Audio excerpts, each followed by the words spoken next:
But yeah, Chim, this is Believe in Buckeyes. We got football to talk about. We had our spring game. The shoe was I ain't gonna say it was rocking, but it had 80,000 plus, man, national TV on Fox. It was a great atmosphere, great day to be a Buckeye and kind of just get the feel for the team. What's your thoughts? You was there with your family. Like, what's your thoughts on the feeling of the stadium and just everything? It was a beautiful day. Yeah, so I would say this. So first off, this was my first, if I'm not mistaken, this was my first spring game that I personally attended. Like I was in the stands for. Brought the family out. Sat in the stands. You know, I was kind of late, so kind of had to go a little higher up there in the stands. But it was fun, man. It was good to enjoy the experience. Had young kids, so they enjoyed it as well. Like you said, 80,000 fans. People were excited. So I enjoyed it. I couldn't really watch it when I was there. You know, I prefer to watch it on TV. So of course I recorded the game and actually went home and watched it. But I got to take it all in. So yeah, the atmosphere was fun, and I got to connect with a lot of the players and players' families and whatnot after the game. So yeah, it was a good time. Yeah, man, that's always a great turnout. Myself, I caught it at home. I'm coaching soccer, man, so we had a soccer picture day, so it kind of messed up the timing of me actually being able to make it to the shoe. But me and my little son, we watched it. We watched every snap, watched every play, and now we get to talk about it. Obviously, now we talked about the last show. It's the spring game, right? It's the end of the grind of spring ball. We know there's scrimmages and things of that nature that take place along the way that probably is a little bit more important for competition or how you rating your guys, how you selecting your team. But the spring game is very important still to the fact that now you do it in front of the fans. You get some more media there. You got people criticizing your play and things of that nature. And so we have a lot to talk about. I mean, we got a lot of competition. And as we know, everyone wanted to see that quarterback position. Who was going to, I guess, first of all, hit the field first. How these guys were going to look making plays and things of that nature. So we wanted to kind of definitely dive into there and all the other competition as well. But, Jim, first off, how are you feeling? Watching that team go out there on Saturday, watching it on TV, how do you feel? Like, what was you say some highs? I don't know if you had any lows or anything like that. But what was your feel of just seeing that bunch out there? Let's say, quote unquote, probably the most talented team in the country this year. Yeah, I feel good. I feel like at this point this year compared to last year, a lot of questions are answered already. A lot of questions are answered. Even some of the areas where there's still some question mark, you know, it's not like unknown. It's more like we got two potential real options. But I think coming out of that, you know, one high is the defense is legit. They were legit last year. They're even better this year in terms of the starters and the level of depth behind the starters. High level defense in all three areas. Offensively, man, I just bringing in Chip Kelly and having him command that offense and still having Ryan Day as that CEO type leader, the offense to me just felt better. It felt smoother, and that feel I think carries in to the spring, and they continue to build off. So I mean, I think the highs on both sides, and just the energy around Ohio State and this team with the talent, man, it's just high level.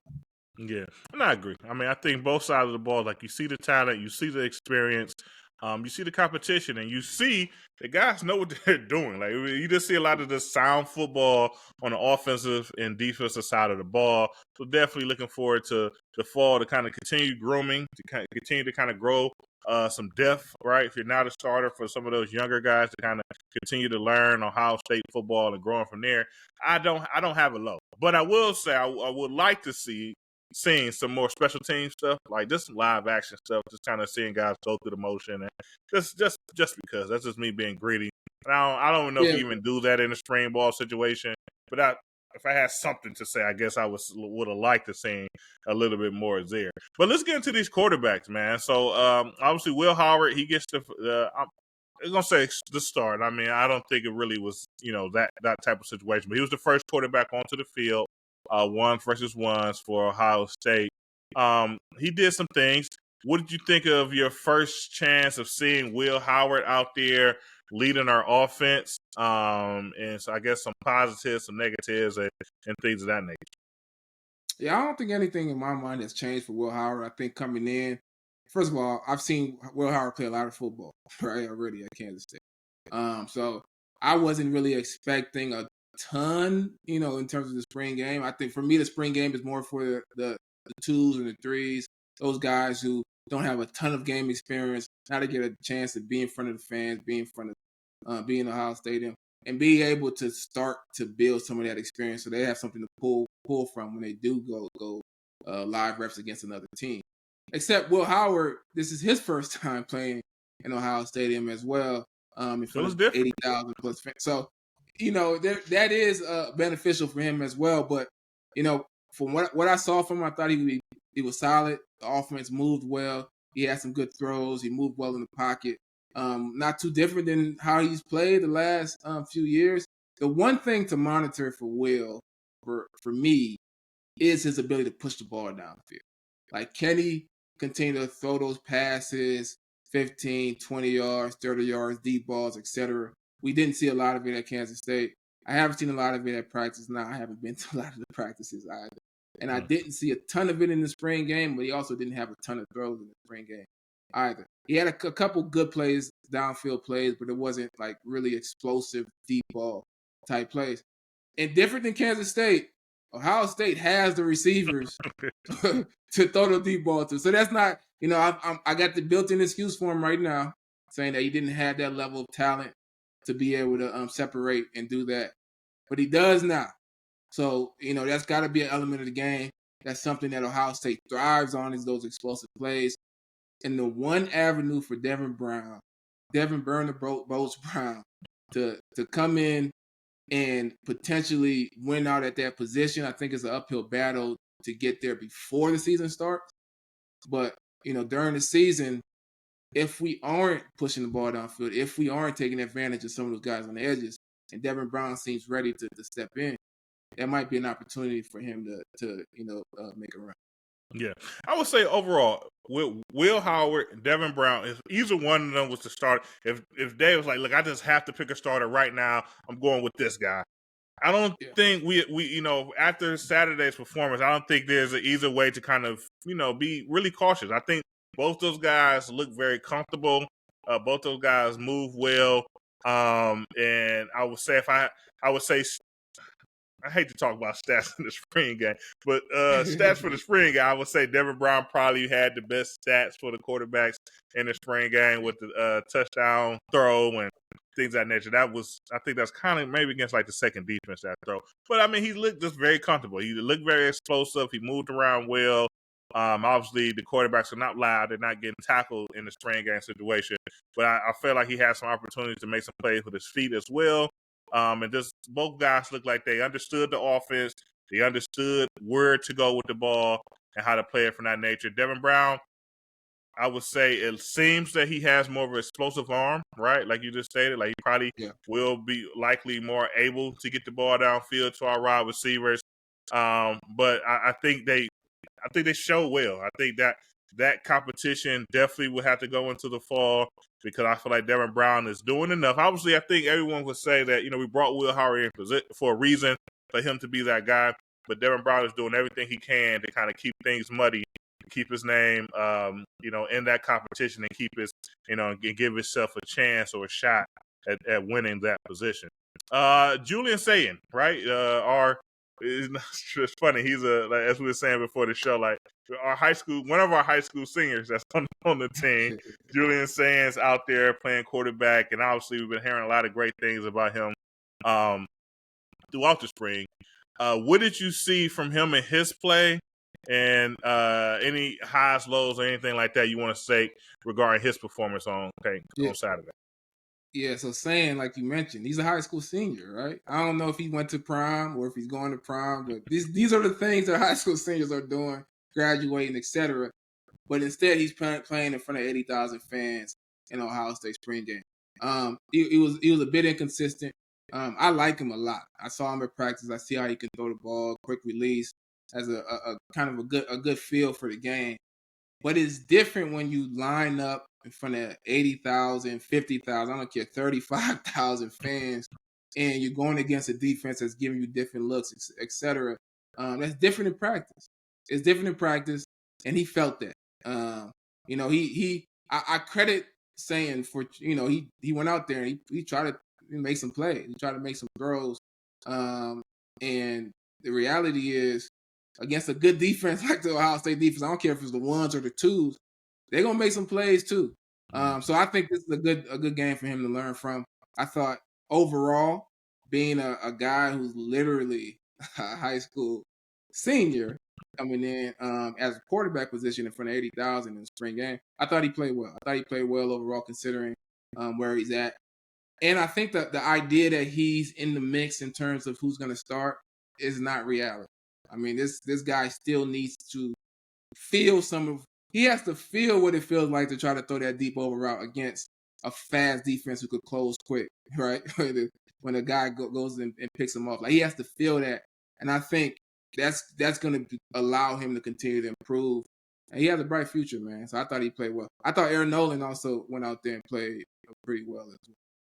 Yeah. So I mean, Coach Day has stated that right now Julian Sanders is still in the mix for the starter come to fall, and this is fine enough to say, but I'm like you, I just don't really believe it. He is a high school senior, so he'll be a true freshman this fall. And some of those things kind of showed out. I do see the talent. I mean, the timing of things, they kind of say like, in practice, he's been doing a really good job at moving the offense, getting first downs, and obviously first downs lead to touchdowns. And you see that making quick decisions early out there, just hitting the check down, back foot hits, check downs open, boom, ball goes to the check down, and making this kind of short pass and things like that. I think he kind of got a little bit got a little bit over his head when trying to make some of those bigger throws. That's when you're seeing the interception and more balls downfield. But, in the Chip Kelly offense, where it's going to be a lot of screens, a lot of RPO type of situations, you can see how exactly a guy like that could just kind of fit in and flood just due to his accuracy and his ability to just kind of figure out where the ball is going, make a quick decision, and kind of get the balls there. So, obviously, that's my thoughts on saying. Obviously, we got to talk about Air. Aaron Nolan didn't play much until really the second half. He's our other high school senior that's on the team playing quarterback. What's your thoughts on Air? I know you felt like watching him live that you was pretty impressed about his performance. Can you just tell the people, I guess, what you seen in person? And I guess I could kind of say what I saw for him as well to say that he's definitely a player for sure. Yeah, I thought Aaron Nolan had a great day, and you consider he didn't participate in all the practice. I know the practice I went, he wasn't there. I don't know if he was hurt or whatever. So he hasn't gotten the same level of reps as the other guys. And I mean, it's a spring game. Obviously, it's not a real game, but it feels like a real game in front of 80,000. And as a guy who's not even like we mentioned, he's pretty much a high school senior to come out there. He had a lot of poise. He had a lot. He stood in the pocket with a lot of confidence, and he made really good decisions. And when I compare the two freshmen, Sand and Aaron Nolan, as a passer on there, take the defense off the field, have guys run routes and throw it. I'm a little bit more impressed with Sand. But when I compared them in that game, I was more impressed with Air and his ability to make the right decisions, throw very accurate passes, and throw them on time. The timing is a very important part when it comes to playing quarterback, because a lot of those passes that get picked off or are inaccurate because a quarterback hesitates or doesn't see it fast enough or doesn't make that decision quick enough. And that's what impacts it. So no matter how accurate or how good you throw the ball, you throw it late, it's inaccurate, right? And I thought he did a good job of throwing those passes on time, making good decisions, and running a little bit too. I thought we saw a little bit of that from him as well.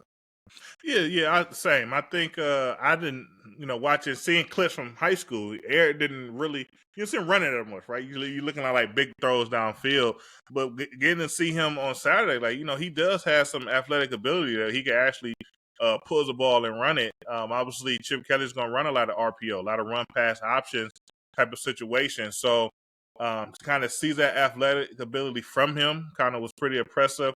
Once again, the moment didn't look too big for him. It looked like he knew, he did his studying. He knew exactly what he was trying to do out there on the field. A lot of reading. I think he had to run the ball, 5, 6 times. And those runs really translated to a game situation. Like, that was a real situation. Those were positive plays that he was making. So it was good to see. All right. Because obviously you kind of, we just haven't got to see him that much here in the spring. Was really looking forward for him coming onto campus. And to kind of go out there and see that he actually is capable at playing that quarterback position, especially at such a young age, was just a kind of good thing to see. And one thing I really loved about his performance was he hasn't been talked about. Mm-hmm. You know what I'm saying? Like, from the moment that Julian Sand decided to enter the transfer portal, we haven't talked about Aaron Nolan. Like, the social media world hasn't talked about Aaron Nolan and his ability to just walk out there and say it doesn't matter. Like, I'm improving myself. I'm not really, you know what I'm saying? Because at this point, neither one of them are ready, right? Mm-hmm. So there's a race to get to the point where you're ready. And even if one is winning now, doesn't matter. Because on the sideline, you're both on the sideline at the end of the day. And the reality is that race is going to be at a different pace. But once you develop to who you're going to be, that's the real competition right there. And I think he's starting at a good position.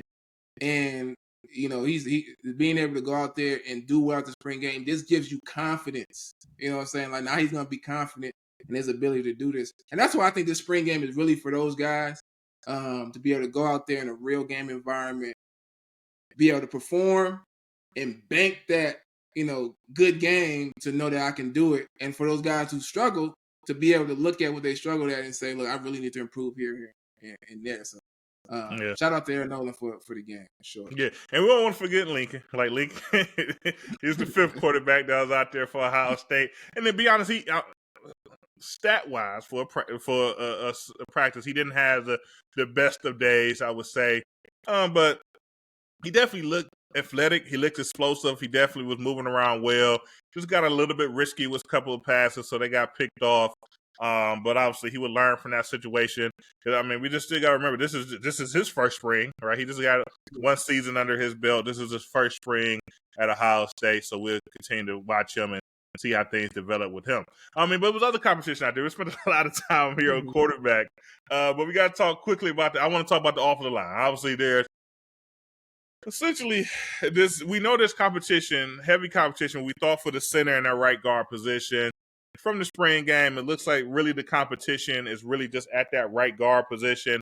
And we spoke about it last show that, competition is good. We want guys to compete and, get better at things of that nature. But on the offensive line, after last year's performance and so much, let's say, not knowing what's going on, not being on the same page, it looked like we wanted to cut the competition. We want to start at 5 on the offensive line, pick some guys to kind of go forward, and that's the unit that we're rolling with. And I feel like Carson Hinsman is that guy. We brought in Seth McLaughlin out of Alabama to play that center position after we played for them, and we didn't know, beginning of spring, it was like, okay, Carson is starting, and then Seth kind of coming in with the tools, and obviously, once we kind of went live, ones versus ones, we have Carson Hinsman at right guard, Seth McLaughlin at center, and in my opinion, that's the best unit to kind of move forward here going into the fall. I know you're not an O-line guy, but you have any thoughts on just kind of plugging in, making that the decision and going forward with there? Yeah, so you know how I feel about the offensive line. At this point, pretty much every position, maybe tight end, maybe not so much, but pretty much at every position, we got explosive players, right? And we got quarterbacks we just talked about who can get it done. And the only thing that can disrupt that is not having an offensive line that can protect the quarterback or move guys off the line and open up those lanes for our running back. And I agree with what you said. I think we need to lock in that right side of the offensive line. I think we have the guys. Listen, I think they brought Seth in for a reason, right? I think they brought him in for a reason. We could talk about the competition. Guys got to compete or whatever. when they get back into the coach's room, they brought the guy in for a reason. He's going to be the starting center. Hintzman has shown enough to be the guy who could start at the right guard position.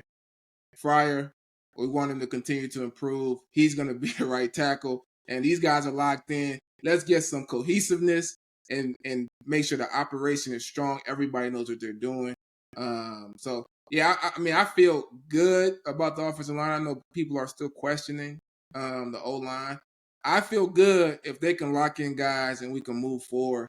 And the only consideration at this point to me is who is the depth, who is the second level, who's the second right guard, who's the second tackle, who's a guy that comes in and maybe could fill in at a guard or fill in at either one of those tackle positions. To me, that is the question moving forward, and it's not really a competition continuing at that right guard. Yeah, I agree. I think the media was trying to give Hintzman a little trouble after the game, but I watched it myself. He looks natural. He looks like a guard. He's 6'5", over 300 pounds.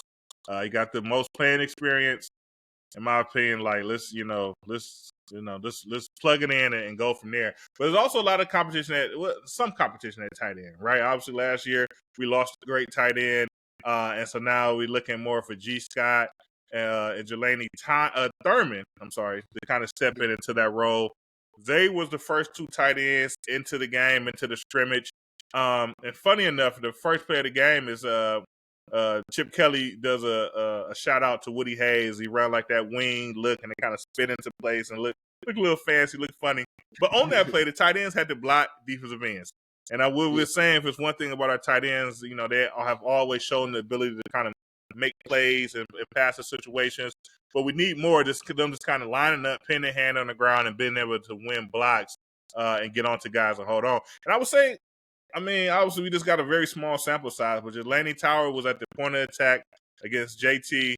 And he won that block. He was able to screen him inside, and we got outside and was able to kind of have a successful play from there. So it was good to see that our tight ends, out there competing a little bit. G did get injured in the game, things you don't want to see in spring ball. But we had a transfer break come in as well. Did you catch the tight ends at all? Did they kind of anybody flash a little bit or anything of that nature, or was it just more or less like it's good to see that they're out there participating and mixing it up? I mean, it was part of it, right? It was part of it. There wasn't. I didn't think they had a bad day. There was caught some passes, made some plays overall. I don't today see tight end as this big time position for us right now. Guys that can still emerge and be explosive players, but their ability to go out there, make the right block, hold that block, right? As defense, we expect defensive ends to destroy type. We expect it. But for them to go out there and be able to hold those blocks, that's going to be key, right? That's key. And what we saw last year, and it wasn't just a tight end, it was across offensive line, guys not blocking the right guy or somebody coming free. That's going to be the biggest thing is them as a unit, having those guys be able to develop and know who they have and be able to execute collectively. So I thought I saw that, which that's good enough for me. Yeah, I take it. So I mean, we don't have a lot of time left on the show, but we got to do a couple shout outs. We got to shout out our running backs. They're gonna have a lot of rushing yards this year. Henderson, Judkins look well. They look strong. Judkins looked more shifty than I thought he was. Very strong runner. Henderson is still fast. It was good to see some of those true freshmen get some carries. Sam Williams-Dixon had a touchdown in the game. He looked. He's a local guy from Pickerton, Ohio. So he looked pretty like he kind of fit the part. He looked like a college running back to me. Obviously, he's another guy that's technically a senior in high school. But real quick, shout out your DBs, man. I mean, I think we know they was good last year, and this year we're expecting them to be even better. Shout out your DBs, what you saw in coverage and their playmaking ability this Saturday. Let you know it's going to be a very special season. Yeah, so this is where this is why I truly enjoyed the entire weekend because honestly, I think the strongest position. This might sound crazy to everybody. We got a lot of top great receivers, probably the 2 top running backs in college football. On and on and on. The strongest position to me is at the cornerback position. It's at the cornerback position, man. And all through social media, We saw all the one-handed catches from receivers. And we saw some one-handed catches in the game as well. Buka, I think he had 2 maybe. All the great catches. This is my my call for all social media and media people who record practices. Post the DB winning. Like, post the cornerbacks winning. Because at practice, where everything's controlled and where everything is scripted and we're going 3rd down, 3rd and 10, 3rd and 6, 3rd and 5, whatever, and the offense gets a little bit of rhythm and they figure out practice, there's going to be some great plays. I didn't see those one-handed touchdown catches in the spring game. I'm just saying, listen, these guys came out there. I thought they had a great day. Safeties, too. Shout out to Jalen McClain. I think we find another great young safety out there. I think he might have a real chance of being that 3rd safety, just coming in as a freshman. But the cornerbacks, man, Davidson, he just makes me like, I got a lot of pain from playing football injured for a long time. So I have no interest in suiting up again, right? I have no interest. The only time I get the juices flowing a little bit and feel like strapping up the helmets and putting on a shoulder pads is when I see Davidson go make a play and he just be so turned. Like the energy, like I could feel the energy in the stadium, watching it on TV. I could feel the energy. And I just think our cornerbacks, I love it. I think we have a foundation from the defensive backs all the way down. I think we're strongest at the DB, and it gives the defensive coordinator so much flexibility to get whatever he needs to get done. We need to stop the run, let's send extra guys. If we need to go blitz, let's send the extra guys. So I'm excited, man. I think Ohio State has a top defense in the nation, and I think it starts with being able to keep the top on the defense, and I think we have the guys in the defensive backfield to do so. Yeah, and they attacked Davidson early, and it was like he won everyone. I mean, it was just like, he's pushing guys out of the bounds. Like, they didn't even have a shot. So, just real quick before we end the show, we just got to say the name that Jeremiah Smith did participate Saturday. Maybe the biggest name in media. Everyone was kind of waiting for him to make a circus catch. We didn't get it, but you did get to see his stature. You did get to see his presence. He did have some catches and things like that out there, and they definitely took some shots with him. He would be the special player that we all expected him to be. But that's our show for the day. Once again, this show is always brought to you by Bet Online. Follow us on all the platforms, all the podcast platforms, also on YouTube as well. We'd like to end all our shows with an OH. Ayo. Go Bucks. Go Bucks. And now we get a little interesting, right? Now the spring is over. Talk about some fun stuff. Catch you next time.